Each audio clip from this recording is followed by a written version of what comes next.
இந்த ஆடிக்கு நம்ம சென்னை சில்க்ஸ்ல up to 50% off combo offer, uniform sari collections எல்லாம் சேர்ந்து சேவிங்ஸும் பிளாஸ்ட், கலெக்ஷன்ஸும் பிளாஸ்ட்.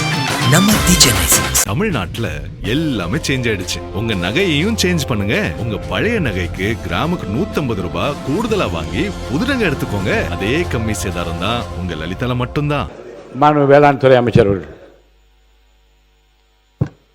மாண்புமிகு பேரவைத் தலைவர் அவர்களே, முன்னாள் அமைச்சர் 9 முறை சட்டமன்ற உறுப்பினர் அவர்கள் கூறினார், நாங்கள் தான் வீடு கட்டி கொடுத்தோம் சொன்னாங்க. வீடு கட்டி கொடுத்தீங்க, ஆனால் அந்த வீட்டோட தரத்தை எப்படி இருக்குன்னு கொஞ்சம் போய் பாருங்க.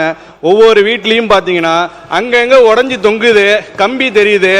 இதில் பார்த்தீங்கன்னா அதுக்கு மறுசீரமைப்புன்னு சொல்லி 50,000 55,000 சொல்றீங்க.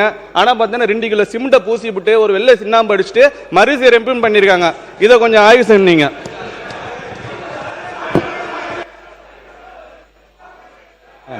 மாண்பு ரெட்டியார்பட்டி பேசுங்க.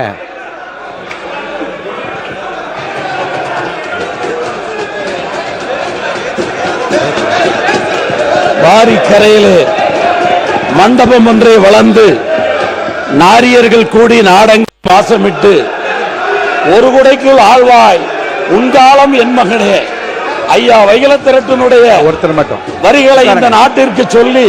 மாண்பு உறுப்பினர் உட்காருங்க. யாராவது ஒருத்தர் உட்காருங்க. மாண்புமிகு உறுப்பினர் கே என் நேரு அவர் பேசுறார். மாண்பு உறுப்பினர் கே என் நேரு உட்கார். மற்றவங்களாம் உட்காருங்க.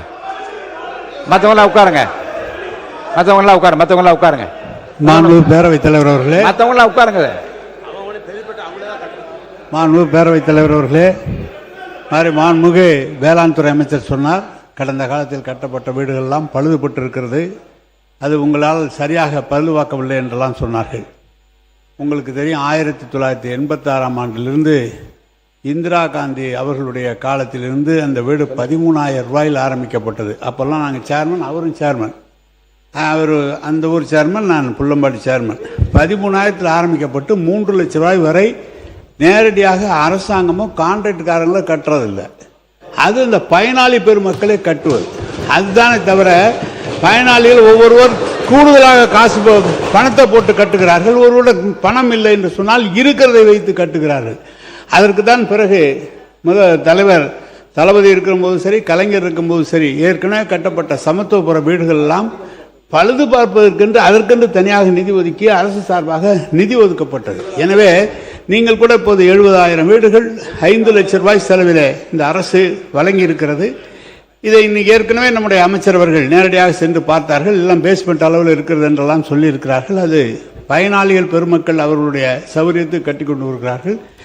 நீங்களாவது நல்ல முறையில் அந்த 5 லட்சத்தில் கட்டியிருக்கிறீங்க. நாளைக்கு உங்களை பார்த்து நீங்கள் கட்டினது சரியில்லைன்னு சொல்லாத அளவுக்கு நீங்கள் பார்த்துக்குங்க. அவ்வளோதான் சார்.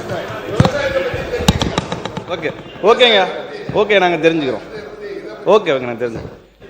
மாண்புமிகு பேரவைத் தலைவர்களே, கடந்த 5 ஆண்டு காலத்தில் கட்டி கொடுத்த வீடுகள் நிறைய இடத்துல இடிஞ்சு தொங்குது. அதை அந்த மக்கள்கிட்ட கேட்டால் தெரியும். ஆனால் நமது முதலமைச்சர் ஆட்சியில கட்டி கொடுக்கிற வீடு இன்னொரு 50 ஆண்டுகளுக்கு ரொம்ப தரமா இருக்குன்றதை தெரிவித்துக் கொள்கிறேன். உறுப்பினர் உட்காரு. மாண்பு நீர்வளத்துறை அமைச்சர் அவர்கள். அப்புறம் தரேன், நீங்க அடுத்து உட்காருங்க.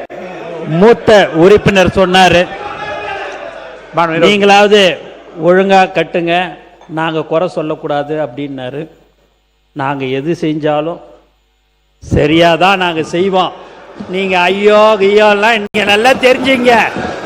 நீங்க ஒண்ணு நல்லா தெரிஞ்சுங்க உறுப்பினர்லாம், நீங்க கொஞ்சம் நல்லாவே தெரிஞ்சுங்க. இனி நீங்க கனவு கண்டா கூட இனிமேல் பட்டு நீங்க ஆட்சிக்கு வர முடியாது என்பதை தெளிவா சொல்லிக்கிறோம். புரியுதுங்களா? நீங்க இல்ல நீங்க அவர் மாண்பு உறுப்பினர் அவருக்கு என்ன சொன்னாரு, நீங்களாவது குறை சொல்லாத அளவுக்கு கட்டுங்கன்னு சொன்னார். அதை தான் நாங்க சொல்றோம். கண்டிப்பாக நாங்க தரமானதமா தான் கட்டுவோம். அதுக்கு தான் இந்த 5 லட்சம் ரூபாய். இதுங்க கலைக்கு தான் நாங்க போய் பார்த்துட்டு தான் சொல்றேன். மாண்பு நிறுவனத்தில் புரியுதுங்களா? சொல்லிட்டேங்க, உங்களுக்கு வாய்ப்பு தானே அவர் நான் தான் உங்களுக்கு சொல்லிட்டேன், நாங்கள் அரசியல்வாதி அல்ல, நாங்கள் மக்களுக்கு செய்ய வந்திருக்கிறோம். நீங்க அதை புரிஞ்சுக்கிங்க. இத நீங்க சபையில நீங்க பேசும்போது நீங்க அது எப்படி பேசணுன்றதெல்லாம் உங்களுக்கு தெரியும். அப்படி இருக்கும்போது ஒரு மூத்த உறுப்பினர் சொன்னார்ன்றதுக்கோசம் நான் அதை சொல்றோம். உட்காருங்க. மாண்பு உறுப்பினர் ஆஸ்தின், மாண்பு உறுப்பினர் எம்ஆர்கே பன்னீர்செல்வம் அவர்கள் நீங்க பேசுறீங்களா? மாண்பு உறுப்பினர் உறுப்பினர் அண்ணன், நான் உங்களுக்கு சொல்றேன், மக்கள்கிட்ட போய் நீங்க பாருங்க. நீங்க இவ்வளவு காலம் இருங்க. நாங்க இப்போ 3 மாசம் தான் ஆச்சு. நாங்க போற இடம்லாம் என் அண்ணனை பார்த்துக்கோ, என் பிள்ளைய பார்த்துக்கோ, என் தம்பியை பார்த்துக்கோ அப்படின்றாங்க. ஏன் இதெல்லாம் நாங்க சொல்றோம் அப்படின்னா, நாங்க உண்மையா சொல்றோன்னே, யாரும் தவறு செய்ய மாட்டோம். திரும்ப இதை சொல்லிச்சுக்கணும். புரியுதுங்களா? அதனால நீங்க உங்க இஷ்டத்துக்கு நீங்க ஏதாவது பேசணும்னுட்டு பேசாதீங்க. இல்லை, நான் அதை அனுமதிக்க மாட்டேன். மாண்புமிகு கே என் நேரு அவர்கள். மாண்புமிகு அமைச்சர் அவர்களுக்கு பதில் சொல்வதாக தயவுசெய்து எடுத்துக்கொள்ளாதீர்கள். ஏற்கனவே பயனாளி பெருமக்கள் தான் அந்த வீட்டை கட்டுகிறார்கள்.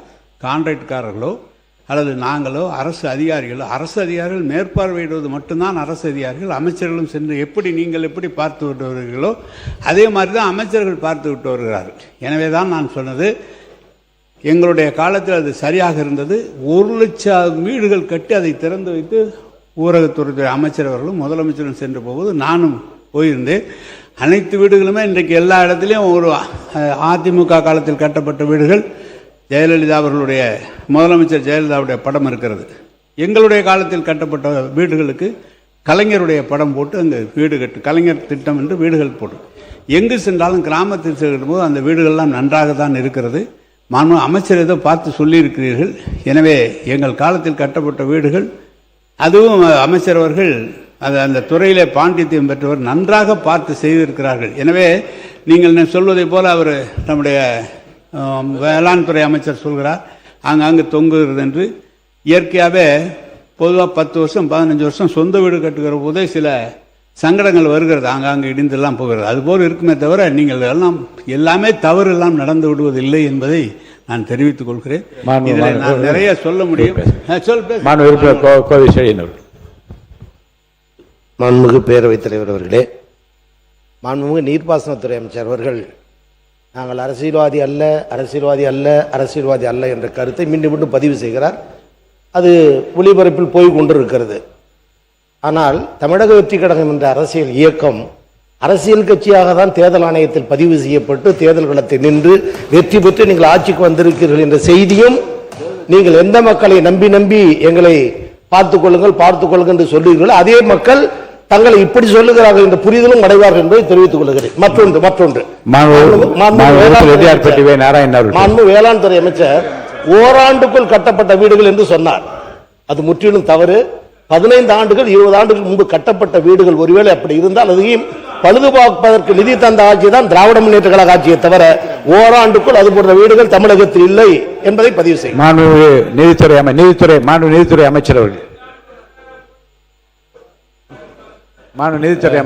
மாண்புமிகு பேரவைத் தலைவர் அவர்களே, ஆக்சுவலாக இங்கே இந்த வீடு கட்டினதை பற்றி பேசிகிட்டு இருக்காங்க. அமைச்சர் அவரும் சொல்லிட்டு இருந்தாங்க தரம் சரியில்லை, குவாலிட்டி சரியில்லை, அதுக்கு அப்போசிஷன் நிறைய டிஃபெண்ட் பண்ணுறாங்க. All right. ஆக்சுவலாக இது நேற்று பிடபிள்யூடி இதுலேயே நான் கேட்டிருக்கணும். சின்ஸ் அதை கேட்க முடியல. பிகாஸ் இந்த குவாலிட்டி விஷயம் பேசுகிறத பார்த்தா இப்போ நான் சீனியர் மோஸ்ட் மினிஸ்டர் வேலு சாரை தான் கேட்கணும். ஆக்சுவலாக தென்பெண்ணை ரிவரில் ஒரு 16 கோடிக்கு கட்டப்பட்ட ஒரு பிரிட்ஜு 3 மாசத்துல காலியானதை பற்றி உலகமே பேசிச்சு. அது உங்களுக்கு தெரியும். அதில் நீங்கள் ஒரு ரிப்போர்ட் மாதிரி கொடுத்துருப்பீங்க. டிஸ்சார்ஜ் வேஸ்ட், அதனால் வாட்டர்ஸ் நிறையா வந்ததுனால 16 கோடியில் கட்டப்பட்ட அந்த ரிவர் மேலே கட்டின பிரிட்ஜு 3 மாசத்துல டெஸ்ட்ராய் ஆனது. அந்த ஹிஸ்ட்ரி படிச்சிருக்கீங்க நீங்கள், அதை முதல்ல நீங்கள் தெரிஞ்சுக்கணும். அப்புறம் தான் அந்த குவாலிட்டியை பற்றி பேசணும். அதனால் அதுக்கு முதல் பதில் நீங்கள் சொல்லணும். நீங்கள் மாண்பு உறுப்பினர் ஏவா வேலு அவர்கள். மாண்புமிகு பேரவைத் தலைவர்களே, இதே மாமன்றத்திலே ஏற்கனவே எதிர்க்கட்சி தலைவராக இருந்த நம்முடைய மாண்புமிகு எடப்பாடி பழனிசாமி அவர்கள் இதே மன்றத்திலே எதிர்க்கட்சியாக இருந்த இந்த கேள்வியை கேட்டு அவைகளெல்லாம் பதிலாக சட்டமன்றத்தினுடைய உரையிலே அதுவெல்லாம் பதிவு செய்யப்பட்டிருக்கிறது. அந்த பாலம் என்பது ஆர்ஆர் என்கிற விங்கின் மூலமாக கிராம சாலை திட்டத்தின் மூலமாக ஒரு கிராம பகுதியிலே கட்டப்பட்ட பாலம். அது தென்பெண்ணை ஆற்றிலே கட்டப்பட்ட ஒரு பாலம். அதனுடைய டிசைன் 54,600 கனஅடி தண்ணியை வாங்குகிற அளவுக்கு தான் அதனுடைய தன்மை கட்டப்பட்டது. இதுவரைக்கும் திருவண்ணாமலை மாவட்டத்திலேயே பெய்யாத ஒரு மழை. அந்த மழை இன்னும் சொல்ல போனால் ஆன்மீக பெருமக்கள் 14 கிலோமீட்டர் கிரிவலம் என்று வருகிற இந்த திருவண்ணாமலை மலையே சரிந்தது. சரிந்ததன் மூலமாக 7 பேர் இறந்தார்கள். அப்படி ஒரு மழை நாங்கள் பார்த்ததே இல்லை. எங்கள் வயதுக்கு பார்த்தது அது முன்னாலே பார்த்ததில்லை. அப்படி ஒரு மழை பெய்த காரணத்தினால் மலை சரிந்தது. அந்த அளவுக்கு ஒரு சேதம். கிருஷ்ணகிரி தருமபுரி மாவட்டங்களில் 50 சென்டிமீட்டருக்கு மேல் மழை பெய்த காரணத்தினால் சாத்தனூர் அணைக்கு வந்த தண்ணி 2.25 கனஅடி தண்ணீர் அங்கே வந்தது. அப்பொழுது பொதுப்பணித்துறை நீர்வளத்துறை அமைச்சர் அவர்கள் எங்கே டேம் உடைஞ்சிருமோ என்பதற்காக இரவோடு இரவாக 2.25 கனஅடி தண்ணீர் திறந்து விட்டார்கள். கனஅடி. அதற்கு பின்னால் பாம்பார் என்று ஒரு ஆறு வருகிறது டேமுக்கு கீழே. டிசைனு 54,600 தான் டிசைன். அது 3 மாசம் இல்லை, கட்டி கொண்டு இருந்த நேரம் முடிகிற தருவாய். அது அப்படிப்பட்ட நேரத்தில் டேம்ல இருந்து 2.25 பாம்பாருடைய தண்ணி இவைகளெல்லாம் சேர்ந்த உடனே 3 லட்சம் கனஅடி தண்ணி போந்த உடனே அதனுடைய தாங்கும் திறன் இல்லாமல் அது அடித்து கொண்டு போனது என்று அந்த டிசைன்லாம் விளக்கம்லாம் சொல்லி ஏற்கனவே சட்டமன்றத்தில் பதிவில் இருக்கிறது. அது இயற்கையினுடைய சீற்றம். இந்த டிசைன் மேலே இன்ஜினியரிங் மேலே குறை சொல்ல முடியாதது. ஏன்னா கட்டினது 54,600, ஆனால் வந்த தண்ணி 3 லட்சம் கனஅடி தண்ணி.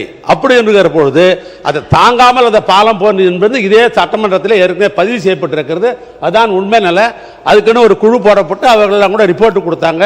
இதில் டிசைனில் தப்பு இல்லை, இது மழை பெய்த காரணத்தினால் 3 லட்சம் கனஅடி தண்ணீர் தாங்குகிற திறன் இல்லாமல் பாலம் அடித்து போனது என்பதுதான் உண்மை.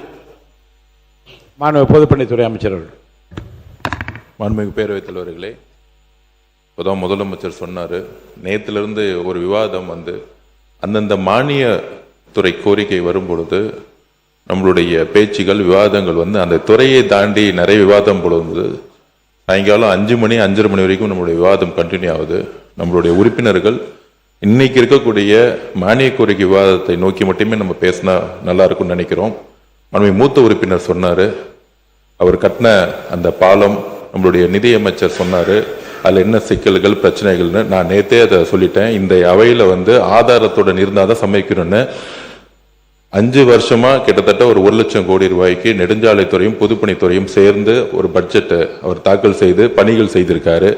ஒவ்வொரு ரூபாய்க்கும் வெள்ளை அறிக்கை ரெடி ஆயிட்டு இருக்கு. மாண்பு முதலமைச்சருடைய கவனத்திற்கு போய் அந்த வெள்ளை அறிக்கை கூடிய சீக்கிரத்தில் செய்யப்படும். அப்பொழுது அந்த பாலத்தோடைய பிரச்சனை என்னங்கிறது தெரியும். கல்லணை கட்டினது சோழர்கள் காலத்துல, இன்னும் எத்தனை மழை வந்தாலும் நல்லா தான் இருக்கு அந்த பாலம்லாம். நம்ம காலத்துல கட்டுற பாலம் தான் 3 மாசத்துல அழிஞ்சு போகுது. அதுக்கு வெள்ளை அறிக்கையில பதில் வருங்கிறத நான் பதிவு பண்ணி மானிய கோரிக்கை விவாதத்துக்கு நம்ம போகணுங்கிறது என்னோட தாழ்வான வேண்டும். நக்கீரன் டிவிக்கு சப்ஸ்கிரைப் செய்யுங்கள். உங்கள் ஆதரவே எங்கள் பலம். ஆசிரியர்களுக்கு நண்பனாகவும் மாணவர்களுக்கு ஆசானாகவும் திகழும் தேர்வு வழிகாட்டி. ஒவ்வொரு பாடத்திற்கும் அனுபவமிக்க ஆசிரியர்களின் துல்லியமான தெளிவான விடைகள். CNC இருக்கு, தேர்வு பயம் எதற்கு? இது தீரன் பப்ளிஷிங் ஹவுஸ் விற்பனை வெளியீடு.